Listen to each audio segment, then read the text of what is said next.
కపవాత పైత్యముల్ కప్పగాశ్రమ చేత కంపముద్భవమంది కష్టపడుతుంటే, కపము వాతము పైత్యము పెరిగిపోతుంటే జీవుడు మార్గాన్ని వెతుక్కుని ఏ రోమకూపంలోంచో బయటికి వెళ్ళిపోవడానికి సిద్ధపడిపోతుంటే, విపరీతమైన బడలిక కదిలిపోతే, ఒంట్లోంచి స్వేదం పుట్టేస్తే, ఒళ్ళంతా కంపనం వచ్చి కదిలిపోతుంటే, 1,00,000 తేళ్లు కుట్టిన బాధ పడుతుంటే, కొడుకొచ్చి నాన్నగారండి నాన్నగారండి నోరు తెరవండి అని తులసి తీర్థం పోస్తే గుటక పడక పక్క నుంచి కారిపోతుంటే, ఒరే దుర్ముహూర్తం రా, మంచం మీద చచ్చిపోతాడేమో మీ నాన్న కింద పెట్టేయమంటే కింద పెట్టేస్తుంటే కోడలు పరిగెత్తుకెళ్ళి వెండి కుంది దీపం పట్టుకొస్తే, పిచ్చి తల్లి నీకు తెలియదు వెండి కుంది పెడతారా, మట్టి ప్రమిద పట్టరా మట్టి ప్రమిద పట్టరా అంటే ప్రమిద పట్టుకొస్తుంటే కోడలు చుట్టూ నిలబడిన వాళ్ళు యథాపుత్ర మిత్రాదయో మత్సకాశీరుదాచ్యస్య కీదృశీయో తదంతి తదా దేవ దేవేశ గౌరీశ శంభో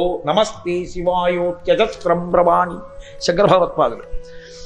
ఆ చుట్టూ నిలబడిన వాళ్ళు పుత్రులు మిత్రులు వీళ్ళందరూ అయ్యో అయ్యో అయ్యో నాన్నగారండి నాన్నగారండి నాన్నగారండి అని అరుస్తుంటే, చాప మీద పడుకోబెట్టేయండి అని చెప్పి కాళ్ళు చేతులు పట్టుకుని చాప మీద పెట్టేస్తుంటే మంచం మించి కింద అయ్య బాబోయ్ నేను చచ్చిపోతున్నానులా ఉందని హడలు పుట్టేస్తుంటే, భయంకరమైన రూపాలతో దూతలు నిలబడి పాశములు పట్టుకుని వికటాట్టహాసం చేసి వేసి జీవుణ్ణి లాగుతుంటే, తులసి తీర్థం గుటక పడక పైకి వచ్చేస్తుంటే ఒక పక్క నుంచి చుట్టూ చేరిన మిత్రులు అరే రే రే రే రే ప్రతిరోజు వాడు కంఠంలో హారం వేయించుకునేవాడు పుష్పహారం, కొన్ని వేల మంది కూర్చుని వాడి ప్రసంగాలు వినేవారు, వాడు వెళ్ళిపోతుంటే కాళ్ళ మీద పడి నమస్కారం చేసేవారు, అలాంటి వాడిని చిక్కి చాప మీద పడుకోబెట్టి వాడి తలకట్టున ప్రమిద పెడుతోంది ఆ కోడలు అని వాళ్ళు ఏడుస్తుంటే, వీడికి ప్రాణోత్కరణం అయిపోతుంటే శంకరులు అన్నారు, నేను భయపడుతూ రాను శంకరా,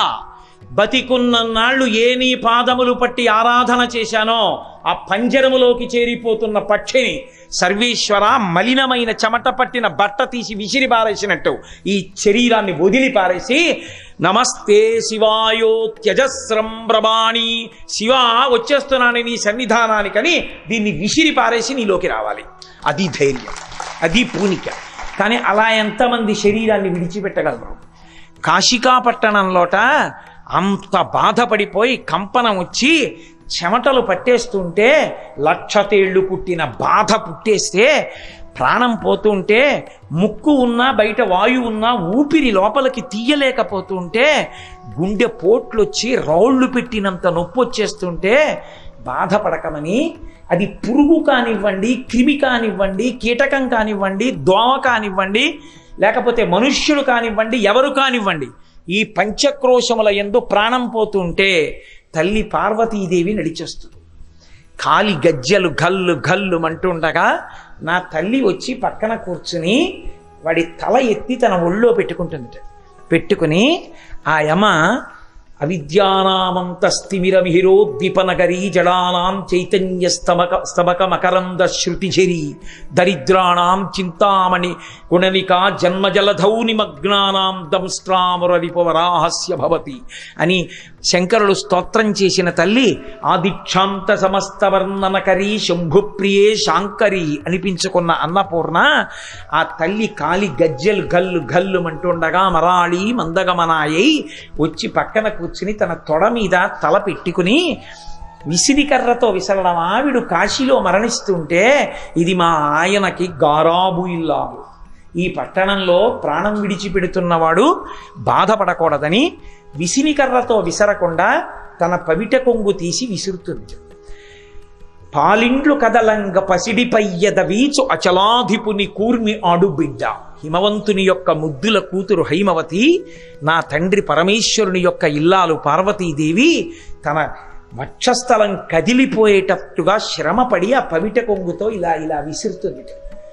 ఆ గాలి తగిలే అమ్మా జగదంబా నీ ఒళ్ళోనా పడుకున్నాను, ఏమి భాగ్యవంతుణ్ణమ్మా అని ఇలా కన్నులు విప్పి అమ్మ వంక చూసి నఖధీదితి సంచన్నన మజ్జన తమోగుణ, ఆ తల్లి కాలి బొటనవేలి యొక్క చివరి కాంతులు తగిలితే కోట్ల జన్మల యొక్క తమోగుణం విరిగిపోతుంది.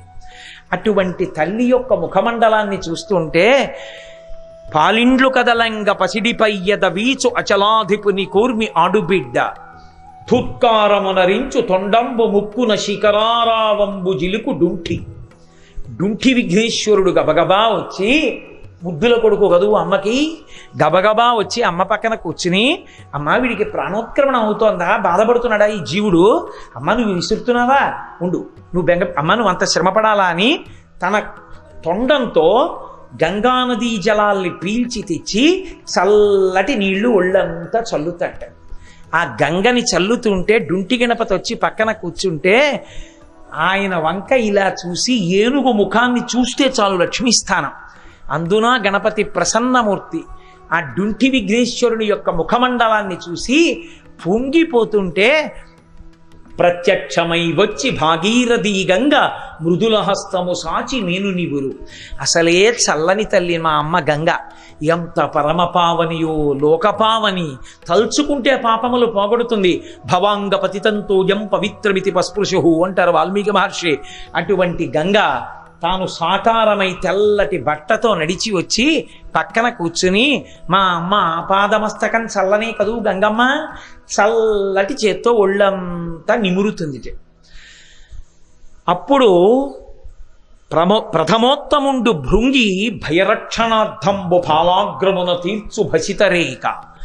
ఏమి భయపడకాయా, నువ్వు పరమేశ్వరుల్లో కలిసిపోతున్నావు, బెగ్గ పెట్టుకోకని ఆ పడిపోయి ఉన్నటువంటి ఆ జీవి శరీరానికి ఆ ఎడం చేతిలో విభూతి వేసుకుని, ఆ గంగమ్మ అక్కడే ఉందిగా, ఆ చొక్క నీళ్లు వేసుకుని తడిపి ఆ భస్మ మీద చెయ్యి పెట్టి, ఓం త్రయంబకం యజామహే సుగంధిం పుష్టివర్ధనం ఉర్వారుకమివ బంధనాన్ మృత్యోర్ముక్షీయమామృతాత్ అని ప్రమద గణపతి నాయకుడి ప్రమదగణాధిపతి అయినటువంటి ఆ భృంగి ఆ విభూతిని తీసి ఆయన యొక్క లలాటమునకు పెడతాట. ప్రథమోత్తముండు భృంగి భయరక్షణార్థంబు ఫాలాగ్రమున తీర్చు భసితరేఖ.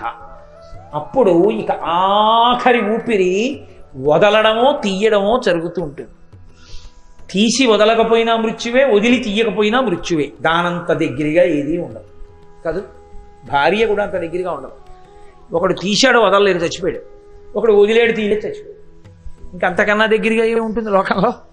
కాబట్టి ఇప్పుడు శివుడు ఏం చేస్తాడో తెలుసా అండి,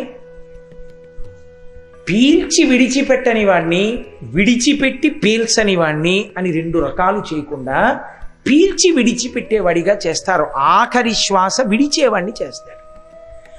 ఆఖరి శ్వాస విడవడం అంటే పీలుస్తాడు. పీల్చి ఆయన ఏం చేస్తాడంటే, వీళ్ళు ముగ్గురు చుట్టూ కూర్చుని ఉండగా వీళ్ళ నలుగురు పాశంచ ఘంటాం, ఆయన నడువుకి గంటలుంటాయి, సుగంధిం పుష్టివర్ధనం, ఆయన వస్తుంటే ఘృతరీతి ఘనీభూతం సచ్చిదానంద విగ్రహం, పేరుకున్న నెయ్యిలా ఉంటాడు నా తండ్రి. ఎంత సువాసనో పరమేశ్వరుడు వస్తుంటే, అసలు పరమేశ్వరుడి వంటి సౌందర్యమూర్తి లోకంలో లేరు.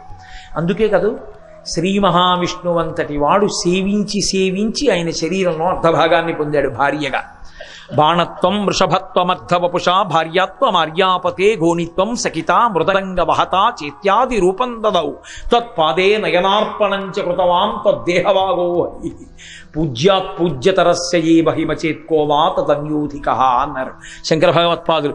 దూర్జట్ అన్నాడు, ఏమయ్యా అందరూనేమో విష్ణు భగవానుడు చాలా అందంగా ఉంటాడంటారు, శివుడేమో ఏదో పాములు వేసుకుంటాడంటారు. ఇంత అందంగా ఉన్నవాడివి నువ్వెలా సాటి పురుషుడు పరమశివుణ్ణి చూసి వలచి ఆయన దగ్గరికి వెళ్ళావయా? వన్నే ఏనుగుతోలు దుప్పటము బువ్వా కాలకూటంబు చేగిన్నే బ్రహ్మకపాలము ఉగ్రమగు భోగే కంఠహారంబు నిన్నీలాగున నుండి తెలిసియున్ నీ పాద మూలంబునన్ చేర్చన్ నారాయణుడెట్లు మానసమునన్ శ్రీకాళహస్తీశ్వర. ఆ విష్ణుమూర్తి నీ పాదముల దగ్గర ఎలా పెట్టాడయా మనసు అన్నాడు దుర్జటి. అంటే నిందాస్తుతి, ఎంత అందగాడివో. అంతటి మహానుభావుడు ఆయన నడిచొస్తుంటే గంటలు మోగుతుండగా పరమేశ్వరుడు నడిచొచ్చి దగ్గర కూర్చుని ఆయన ఇలా బాగా దగ్గరగా ఉండి వాడి ముఖానికి ఆయన ముఖం తగులుతుండగా ఆయనకి కందర్పుడు అని పేరు. గంధర్పుని యొక్క దర్పమును అణిచినటువంటి అందగాడు. కపర్ది అని పేరు. పెద్ద జటాజూటం, అరుణ జటేశ్వరుడు. ఇలా జటలు వేలాడుతుంటాయి ఎర్రగా. ఆయన ఇలా వంగితే ఆ జటలు వచ్చి ప్రాణోత్క్రమణమైన ఆ జీవుడికి తగులుతుంటే యముడు పాశం వేయడమే. హడిలిపోవద్దు, వక్షస్థలం మీద దన్నాడు యమధర్మరాజు గారిని. అప్పటి నుంచి హడలాయనికి. మార్కండేయుడి ప్రాణములను ఉగ్గడిస్తుంటే నేను శివనామం చెప్తుండగా యముడు నన్నేం చేయగలడన్నాడు. యముడు ఏమైనా చేస్తాడేమో అని లేదు. కింకరిష్యతి వయ్యమహ, నేను చంద్రశేఖరుడి పాదములు నేను పట్టుకుంటే యముడు నన్నేం చేస్తాడన్నాడు. దీనికి కోపం వచ్చింది. ఏట్లా నేనేం చేయలేను నిన్ను, పాశం వేశాడు. ఆయన శివలింగం పట్టుకున్నాడు. ఆ పాశం వేయడంలో శివలింగానికి ఆయనకి కూడా పడింది. ఆయన అంత భక్తితో నన్నేం చేస్తాడని అడిగితే ఊరుకోకుండా పాశం వేస్తావా అని లేచొచ్చి ఎడంకాలి పాదంతో తన్నాడు. చంపేయముడు చచ్చిపోయాడు. వెంటనే శంకరులు అన్నారు, వక్షస్థాడనమంత కస్య కఠినా పస్మార సంవర్ధనం భూభృత్పర్యటనం నమత్సురశిర కోటీర సంఘర్షణం కర్మేదం మృదులస్య తావక పదద్వంద్వస్య గౌరీపతే మచ్చేతో మణిపాదుకా విహరణం శంభో సదాంగీకూరు. తండ్రి, యమధర్మరాజు కఠిన వక్షస్థలాన్ని తగ్గుతుంటే ఆ పాదం ఎంత సొక్కిపోయిందో, మళ్ళీ ఎక్కడ ఏ మార్కండేయుడు పిలుస్తాడో ఎప్పుడు తన తవ కాలు నిప్పెడుతుంది. ఓ చెప్పిస్తాను వేసుకో, నా మనసు అనేటటువంటి మణిపాదుకని తొడుక్కో. ఎలాగో అలా మనసుని పరమశివుడి పాదముల దగ్గర పెట్టడాన్ని నేర్పారు శంకర భగవత్పాదులు మనకి. కాబట్టి ఆయన జటలు మనకి తగులుతుంటే యముడు పాశం వేయగలడా? మహానుభావుడు వచ్చి ఇలా వంగి వాడి గడ్డం కింద చెయ్యి పెట్టి వాడి కుడిచివి తన నోటి దగ్గరికి వచ్చేటట్టుగా తల తిప్పుకుని ఆ కుడిచివి దగ్గరికి ఇలా నోరు పెడతట. పరమేశ్వరుడే వచ్చి ఇలా కుడిచివి దగ్గర ఆ నోరు పెడితే అసలు ప్రాణోత్క్రమణం యొక్క బాధ ఉంటుందండి. ఇంకా అబ్బా అని వాడు పొంగిపోయి ఆయన వంక చూస్తుంటే తారకాన్ని ఉపదేశిస్తాడు కుడిచివిడు. ఆయనేగా మొదటి గురువు లోకానికి. సదాశివ సమారంభాం శంకరాచార్య మధ్యమాం అస్మదాచార్య పర్యంతాం వందే గురు పరంపరాం. ఆ తారకాన్ని ఉపదేశిస్తాడు. ఉపదేశించగానే ఆ జీవుడు ఆఖరి ఊపిరి విడిచిపెడుతూ ఆ తారకాన్ని పలుకుతాడు. నువ్వు ప్రాణం విడిచిపెట్టేటప్పుడు తారక మంత్రాన్ని పలికావురా అని తనలో కలిపేసుకుంటాడు. అది చీమ కానివ్వండి, దోమ కానివ్వండి. రామకృష్ణ పరమహంస ఇది విని అలా జరుగుతుందా కాశీపట్టణంలో అని ధ్యానంలోకి వెళ్ళి చూశారు. చచ్చిపోతున్నటువంటి చీమ దగ్గర నుంచి మనుష్యుని వరకు ఇంతమందికి పరమేశ్వరుడు తారకం ఉపదేశిస్తుండగా ఆయనకి దర్శనమైంది. ఆయన పొంగిపోయారు, అవును కాశీపట్టణం కాశీపట్టణమే అని. అందుకే ఆయనకి సదాశివుడు అని పేరు. సదాశివ అన్న నామం ఇంకెవ్వరికీ లేదు. సదా బ్రహ్మ, సదా విష్ణు అలా ఉండదు. సదాశివ. కోపంగా ఉన్నాడన్నట్లు కనపడతాడు అంతే, ఉట్టిది. లోపల ఆయన ఎప్పుడూ శివుడే, ఎప్పుడూ ప్రశాంతంగా ఉంటాడు. ఉత్తినే రుద్రుడైపోయినట్టు వేషం కడతాడు. ఎందుకు అంటే అక్కడ వ్యవస్థని చక్కబరుస్తాడు. కోపంగా ఉన్నట్టుగా కనపడి మాట్లాడితే అయ్యి బాబోయ్ ఆయనకి అందుకు కోపం వస్తుందంటే నా తప్పు చేయదు. నిజంగా ఆయన కోపం వస్తుంది అనుకుంటున్నారా? ఆయనకి అలా కోపం వస్తే ఆయన సదాశివుడు ఎందుకు అవుతాడు? ఎప్పుడూ శివుడు ఎందుకు అవుతాడండి? ఎప్పుడూ శివుడు అంటే ఎప్పుడూ కోపం ఉండదని గుర్తు.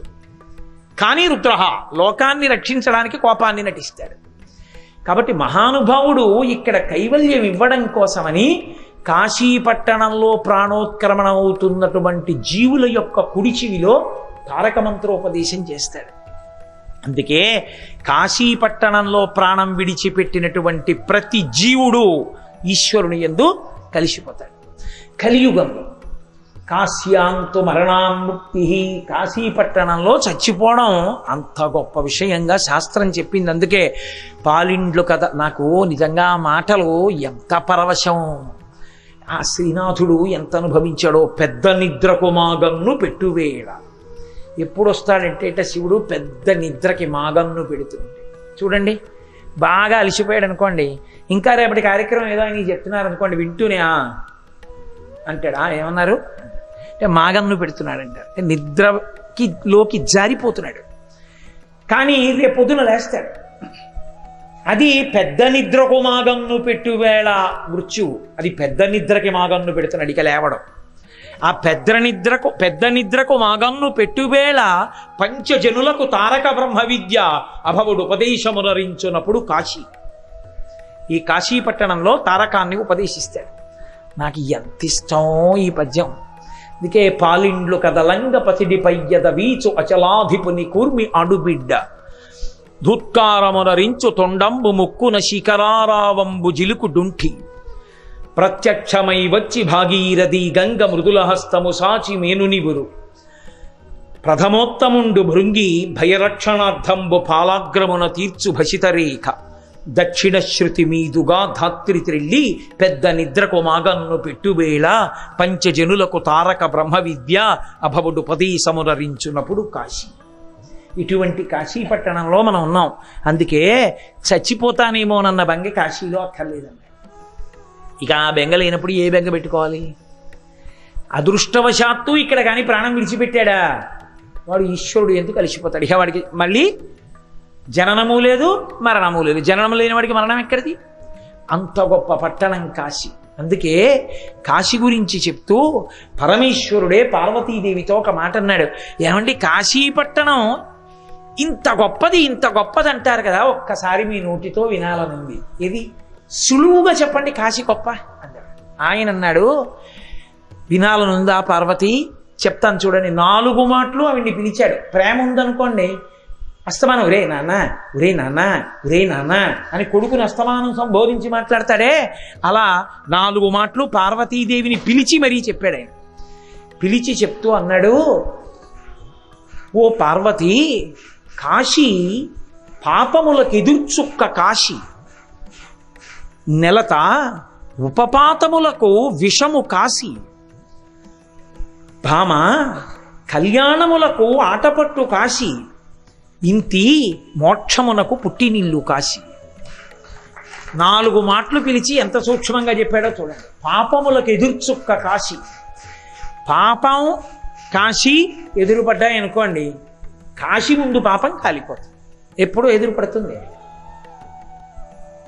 పాపము రోమకూపములను ఆశ్రయించి ఉంటుంది. ప్రత్యేకించి తల వెంట్రుకలను ఆశ్రయిస్తాయి పాపాలన్నీ. అందుకే బుద్ధి అక్కడి నుంచే పుట్టిట్టు చేస్తాయి. అందుకే భగవంతుడి దగ్గరికి వెళ్ళినప్పుడు తలనీలాలు ఇచ్చేస్తూ ఉంటాడు. ఆయన మన పాపములను పుచ్చుకుంటాడు, పాపములను కడిగేస్తాడు. కాబట్టి అది క్షవరశాల కాదు, కళ్యాణ కట్ట. శుక్రవారం ఇవ్వచ్చా అండి, మంగళవారం ఇవ్వచ్చా అండి, రాత్రి ఇవ్వచ్చా అండి, పగలు ఇవ్వచ్చా అండి, మీ పాపం పోవడానికి ఏదైనా శుభం ఉంటుంది. కాబట్టి అది కళ్యాణ కట్ట. వేం పాపమును కటా తొలగించువాడు కాబట్టి ఈశ్వర వేం కట ఈశ్వర వెంకటేశ్వర. వెంట్రుకలను ఆశ్రయించి పాపములు ఉంటాయి. మీరు కాశీలోకి ఎడదామని వచ్చారనుకోండి, కాశీ పాపము ఎదురుపడుతుంది. ఇప్పుడు కాశీలోకి వెళ్ళడానికి అనుమతిస్తున్నానని పరమేశ్వరుడు అన్నాడు అనుకోండి, కలి ప్రవేశింపడానంద కాననమున, మీతో పాపాలు ఎలా వస్తాయి? అందుకని అవి ఎగిరిపోతాయి. అందుకే కాశీలోకి వచ్చేటప్పుడు పాపాలు ఎగిరి చెట్టు కొమ్మల్ని పట్టుకుంటాయి, బయటికి పోతాయి. కారణం ఏమంటే వీడు కాశీలోకి వెళ్ళిపోతున్నాడు, ఆయన అనుగ్రహం ఉంది, ప్రవేశించగలిగాడు. ఆయన లోపలికి వెళ్ళగానే ఆయన పాపాలు పైకి ఎగిరి చెట్లని పట్టుకుంటాయి. కాబట్టి కాశీ పాపములకు ఎదుర్చుక్క కాశీ. కాశీ పాపములు ఎదురెదురకుండా ఉండవు. అసలు సూర్యుడు వస్తే చీకటి ఉండదండి అని ఎవరైనా అన్నారనుకోండి, అంతకన్నా పిచ్చి మాట ఇంకోటి లేదు. సూర్యుడికి చీకటి తెలియదు. సూర్యుడికి తెలియని ఏమిటో తెలుసా అండి? చీకటే. ఎప్పుడైనా సూర్యుడి చీకటి చూద్దాం అనుకున్నాడు అనుకోండి, కుదరదు. ఎందుకని అంటే ఆయన ఉన్న చోట చీకటి ఉండదు. సూర్యుడు వచ్చాడు చీకటి పోయింది కాదు, సూర్యుడికి చీకటి తెలియదు. సూర్యుడు చీకటి రెండు పరస్పర విరుద్ధం. అసలు సూర్యుడు వచ్చాడు చీకటి లేదు, సూర్యుడు లేడు చీకటి లేకుండా లేదు. అలాగే ఉపపాతములకు విషము కాశీ. ఉపపాతకములను ఉంటాయి, మహాభయంకరమైనటువంటి పాపములు. అవి అటువంటివి కాదు. ఎందుకు వచ్చింది పవిత్ర కాశీపట్నంలో? వాటి వర్ణన అంతా ఎందుకు? కాబట్టి అవి వాటికి విషం కాశీపట్టణం. కాశీపట్టణంలోకి వచ్చాడంటే అవన్నీ చచ్చిపోతాయి, అంటే అవన్నీ తొలగిపోతాయి. అసలు ప్రవేశించేత ఇంత శక్తివంతం ఈ పట్టణం ఒకటేనండి లోకంలో. కాబట్టి నెలత ఉపపాతములకు విషము కాశీ, భామ కళ్యాణముల కాటపట్టు కాశీ. ఇక్కడికి వస్తే కళ్యాణములన్నీ జరుగుతాయి. కళ్యాణం అంటే పెళ్ళి అనుకునేరు. కళ్యాణములంటే శుభములు జరుగుతాయి. మోక్షం ఇవ్వగలిగిన వాడికి శుభమేం లెక్కండి, పెద్ద ఏవైనా ఇస్తాడు. అసలు పెద్ద కళ్యాణం జీవబ్రహ్మైక్య సిద్ధి, అదే కళ్యాణం. అందుకే మనం ఒకటి కన్నా ఎక్కువ పెళ్ళిళ్ళు జరిగే అదృష్టం కలగాలని ఎప్పుడూ కోరకూడదు. ఒక్క పెళ్లితో సరి. అదంతా బాగా బ్రహ్మగారి చేయనివ్వండి, చేయకపోనివ్వండి, వీడియో రానివ్వకపోనివ్వండి, ఫోటోలు ఎక్కడికో పోనివ్వండి, వీడియోలు పోయేయండి, ఫోటోలు లేవండి అని మళ్ళీ సంకల్పాలు చేయకూడదు. ఒక్కసారే పెళ్ళి. పరమేశ్వరుడికి అలా కాదు. యజమానులు లేకపోయినా దేవాలయం కళ్యాణం చేస్తుంది. కళ్యాణం ఎందుకు చేస్తారంటే కళ్యాణము జీవబ్రహ్మైక్య సిద్ధి. వివాహము ఆశ్రమం యొక్క మార్పు. బ్రహ్మచర్యాన్ని విడిచిపెట్టడం, గృహస్థాశ్రమ స్వీకారం వివాహం. దీని పాణిగ్రహణం కాదు. వివాహము అంటే విశిష్టమైన దాన్ని పొందడానికి గృహస్థాశ్రమంలోకి వెళ్ళడం. తను ఆయన కలిసి చెయ్యి పట్టుకుని ప్రస్థానం చేసి మోక్షం వైపుకి, ఈశ్వరుడి వైపుకి నడుస్తారు. కాబట్టి వివాహం కాదు. వీడు ఎత్తుకున్నాడు ఆ బరువు, ఏదో భార్య సంతోషానికి ఎత్తుకున్నాడు, తర్వాత తెలిసి వచ్చింది. అనుకూలవతి అయితే వేరు. నేను అలాంటి వాళ్ళ జోలికి నేను వెళ్ళటం లేదు, వాళ్ళ గురించి నేను మాట్లాడటం లేదు. ఇంకొకళ్ళు ఉంటారు, కాలు పెట్టినతోనే కాంతుని మెడ విర్చి నిండు సంసారంబు రెండు చేసి తన మగడెంత ఆర్జను పరుడైన పొరుగు పుల్లమ్మ కాపురము మెచ్చి ప్రాణేశుడొకటి సల్పగతానొకటి సల్పి ఇది ఏమనంగ కస్సు మనసు లేచి విభుడిందులకు నేని విసిగి ఒక్కటి ఎన పెళ్ళున 10,000 గుప్పి పట్రజాలక పెనిమిటి ఇట్టెయన్న బావికి ఏటికి నివడి పరువులెట్టెడి కాంతతోడి కాపురము కంటే వేరే నరకంబు గలదే. అది బరువు. ఆ బరువుకి ఇంకొన్ని బరువులు ఎక్కడి నుంచి వచ్చాయి అంటే కాళహస్తీశ్వర శతకంలో ధూర్జుడు చెప్పాడు, ఆలంచున్ మెడకట్టి దానికి అపత్యశ్రేణి కల్పించి తద్బాలవ్రాతము నిచ్చిగుచ్చుకొను సంబంధంబు కావించి శీల అమర్చినట్లొదవితే శ్రీకాళహస్తీశ్వర. ఎంత చమత్కారం చేశావయ్యా. ఓపెనింగ్ బ్యాలెన్స్ 2, ఓ కొడుకు ఓ కూతురు. ఈ కూతురుని ఇంకో ఇంటికి ఇచ్చేశాడు, గోత్రం మారిపోయింది, ఇంటి పేరు మారిపోయింది. ఇప్పుడు క్లోజింగ్ బ్యాలెన్స్ 1 కొడుకు. ఇప్పుడు ఈ కొడుక్కో కోడల్ని తెచ్చుకోవాలి, గోత్రం ఇంటి పేరు మార్చి తెచ్చుకున్నాడు, మళ్ళీ ఇంట్లో ఆడపిల్ల, మళ్ళీ క్లోజింగ్ బ్యాలెన్స్ కొడుకు, కూతురులా కోడలు. 60 ఏళ్ళు వచ్చాక ఏం చేశాడంటే కొడుకుని కూతుర్ని కని కూతుర్ని అక్కరించి ఇంకోళ్ళ కూతుర్ని తెచ్చి తన ఇంట్లో పెట్టుకుని మళ్ళీ ఇంట్లో మగపిల్లాడు ఆడపిల్ల, మళ్ళీ వాళ్ళకో పిల్లలు. ఏమో వీళ్ళ కోసం సంపాదన, ఫిక్స్డ్ డిపాజిట్లు, పెళ్లి సంబంధాలు, వీళ్ళకి ఇళ్ళు. ఆఖరణ 60 ఏళ్ళు వచ్చిన తర్వాత దిక్కుమాల నేను సంపాదించాడని వాడి తిట్లు ఇన్ని పడుతుండడం అవతలవాడు పడుతున్నాడు. వీడు కూడా నేను ఎప్పుడు పొందుతానని సంతోషంగా తాళి కట్టి ఆ బరువుని ఎత్తి మీద పెట్టుకుని ఎంత బాగుందో అంటుంటాడు. విచిత్రమైన బరువు తల మీద పెట్టుకుని చాలా బాగుందంటాడు. కాబట్టి వివాహము. కాబట్టి ఈశ్వరా, ఇది ఉందే, ఇటువంటి పాపములు, ఉపపాతకములు, ఇటువంటి వాటికి కేవలము ఎదుర్చుక్క విషము కాదు, కళ్యాణముల కాట పట్టు కాశీ. శుభములన్నీ ఇక్కడే, అసలు మోక్షము రావడం ఇక్కడే, జీవబ్రహ్మైక్య సిద్ధి ఇక్కడే. కాబట్టి కళ్యాణముల కాట పట్టు కాశీ. ఇంతి మోక్షమునకు పుట్టినిల్లు కాశీ. మోక్షం ఎక్కడో ఎవరికో దొరికిందంటే ఇక్కడ పుట్టి వెడుతోంది అక్కడికి. అసలు మోక్షం ఉండేది ఇక్కడే, పుట్టినిల్లు ఇక్కడే. కాబట్టి మోక్షమునకు పుట్టినిల్లు కాశీ. అంత గొప్పదమ్మా కాశీపట్టణం అని పార్వతీదేవికి చెప్తాడు. అందుకే కాశీపట్టణం వచ్చిన వాళ్ళు బోలెడన్ని ప్రశ్నలు వేస్తూ ఉంటారు. దాన్ని పరిష్కరించేశారు. అలా బెంగపెట్టుకోకండి అని చెప్పడానికి. కాశీ వెళ్ళి గంగలో స్నానం ఎన్ని మాటలు చేయాలండి? కాశీ వెళ్ళి విశ్వనాథుడి దర్శనం ఎన్ని మాటలు చేయాలండి? గంగలో స్నానం చేసి కేదారేశ్వరుణ్ణి చూస్తే చాలా, విశ్వనాథుడిని కూడా చూడాలా? చూసేసి వచ్చేస్తే చాలా, ఇంకేమైనా చెయ్యాలా? బోలెడన్ని ప్రశ్నలు. ఎన్ని ప్రశ్నలు! అన్ని ప్రశ్నలకి జవాబు చెప్పారు. కాశీపట్టణం గురించిన వైభవాన్ని చెప్తూ ఇక్కడికొచ్చి ఏం చెయ్యాలో చెప్పారు. చెప్తూ అన్నారు, చక్రవాక పరీత సమస్త భూచక్రమునందు పుణ్యపదము కాశీ. కాశికాపట్టణ పుణ్యతీర్థ సమితియందు సారంభు జహ్నుకన్య. జహ్నుకన్యాతీర్థ సమితియందు కడుపెద్ద మణికర్ణికా హ్రదంబు. మణికర్ణికా హ్రద మజ్జనము కంటెను విశ్వనాథు దర్శనమధికము. జగత్పతి కంటే కైవల్య విభుని కంటే కాలకంఠుని కంటే ముక్కంటి కంటే త్రిభువనములయందు తీర్థములు మోక్షములు దైవములు లేవు. సత్యమింకను సత్యంబు సంయమీంద్ర. ప్రతిజ్ఞ చేసి చెప్పాడు సుబ్రహ్మణ్యేశ్వరుడు. అగస్త్య మహర్షితో చెప్పాడు, కాశీపట్టణంలో వరుసక్రమం చెప్తున్నాను విను అంటూ ఆయన అన్నాడు, చక్రవాక పరీత సర్వం సహా భూమండలమునందు పుణ్యపదము కాశీ. ఈ సమస్త బ్రహ్మాండముల యందు అపారమైనటువంటి పుణ్యమును ఇవ్వగలిగినటువంటి ఏకైక పవిత్ర ప్రదేశము కాశీ ఒక్కటే. ఇక ఏదైనా కాశీ తర్వాతే. కాశీ కన్నా అని కానీ కాశీతో పోల్చడం కానీ ఇక ఏ క్షేత్రమునకు సాధ్యము కాదు, లేదు పోలిక. అంత గొప్పది కాశీ. కాబట్టి చక్రవాక పరీత సర్వం సహా చక్రమ భాగంబునందు పుణ్యపదము కాశీ. మళ్ళీ ఈ కాశికాపట్టణ క్రోశ పంచక తీర్థ సమితియందు సారంబు జహ్నుకన్య. ఈ కాశికాపట్టణం ఉందే, ఈ కాశికాపట్టణం పంచక్రోశముల మధ్యలో ఉంటుంది. 5 క్రోశముల వరకు కాశీ. ఈ 5 క్రోశములు దాటి వెళ్ళిపోమన్నాడు వ్యాసుడిని. ఈ 5 క్రోశముల మధ్యలో ఉన్నదేదుందో అది కాశికాపట్టణం. ఈ కాశికాపట్టణానికి తలమానికమైనటువంటి ఒక హారము వంటిది గంగ. ఇది సమస్త తీర్థ సారంబు జహ్నుకన్య. జహ్ను మహర్షి యొక్క కుమార్తె జాహ్నవి గంగ. గంగ అసలు మీరు ఎక్కడెక్కడికి వెళ్ళి ఏ తీర్థాల్లో స్నానం చేద్దాం అనుకుంటున్నారో ఆ తీర్థములన్నిటి యొక్క సారము గంగ యందు. కాబట్టి సమస్త తీర్థ సారంబు జహ్నుకన్య. మళ్ళీ ఈ జహ్నుకన్యా తీర్థ సముదాయకమునందు కడుపెద్ద మణికర్ణికా హ్రదంబు. మళ్ళీ ఈ గంగా నదికి ఎక్కడి నుంచి ఎక్కడి వరకు ప్రవహిస్తోందో, ఒక్క కాశీయే కాదు కదండి, హరిద్వారం అన్నీ కూడా పెడుతుంది.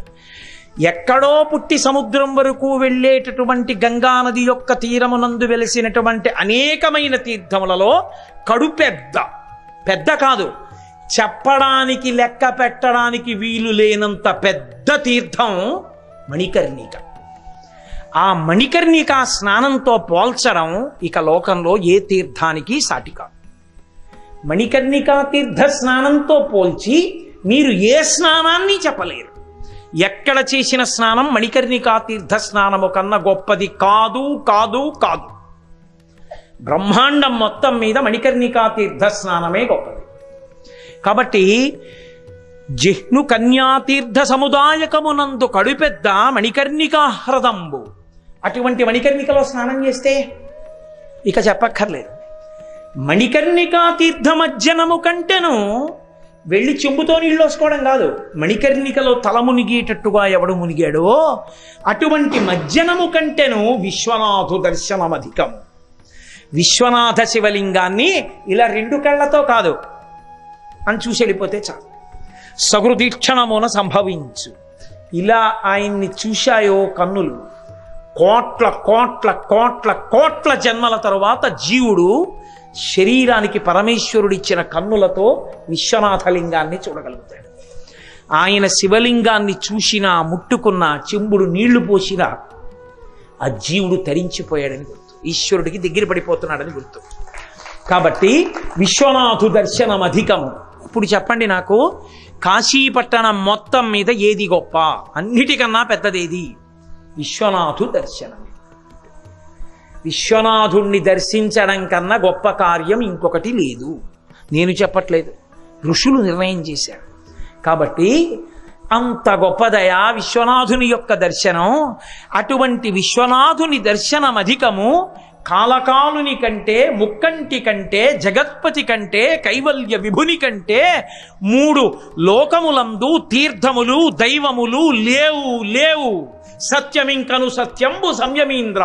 సుబ్రహ్మణ్యుడు అగస్త్యుడితో చెప్తున్నాడు, ఓ సంయమీంద్ర, ఇక్కడ కాదు 3 లోకాల్లో లేవు.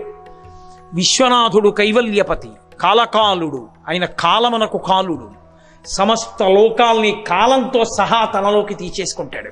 బీజస్యంతరివంకురు జగదిదం ప్రాంగ్ నిర్వికల్పం పునః మాయా కల్పిత దేశకాల కలనా వైచిత్ర చిత్రీకృతం మాయావీవ విజృంభయత్యపి మహాయోగీశ్వర స్వేచ్ఛయా తస్మై శ్రీ గురుమూర్తయే నమ ఇదం శ్రీ దక్షిణామూర్తయే అంటారు శంకర భగవత్పాదులు. సమస్తాన్ని తనలోకి తీసుకోగలడు. కాబట్టి అటువంటి వాడున్నాడే, వాడు అలా నిలబడుంటాడు. పునుకల పేరు కంఠమున భూరి భుజంగము భూషణంబుగా అనయము భస్మధారణము ఎద్రి నివాసము మేరు విల్లుగా అనువుగ దంతి చర్మమును హస్తములందు కపాల శూలముల్ పడివడి దల్తు శంకర కృపావరు రూపమును ఆశ్రయించద. అటువంటి మహానుభావుడైనటువంటి పరమేశ్వరుడు ఈ కంటితో చూడడానికి వీలు లేని రూపంతో ఉంటాడు. ఆయన అగ్ని ముఖంబు, పరాపరాత్మకమాత్మ, కాలంబు గతి, రత్నగర్భ పదము, శ్వశనంబుని యూర్పు, రసన జలేషుండు, దిశలు కర్ణంబులు, దివము నాభి, సూర్యుండు కన్నులు, శుక్లంబు శలిలంబు, జఠరంబు జలదులు, చెదలు శిరము, సర్వౌషధులు రోమచయము, శల్యంబు లద్రులు మానసమృతకరుండు, ఛందములు ధాతువులు, ధర్మసమితి హృదయము, ఆస్యపంచకముపనిషదాహ్వయంబు అయిన నీరూపు సతసత్వమై శివాఖ్యయై స్వయం జ్యోతియై ఒప్పు ఆద్యమగుచు. అటువంటి పరమేశ్వరుడు ఇలా చేత్తో ముట్టుకోవడానికి వీలైన వాడిగా, తనకన్నా పొట్టివాడిగా ఉంటే తాను వంగి ముట్టుకోవలసిన వాడిలా కనపడతాడు.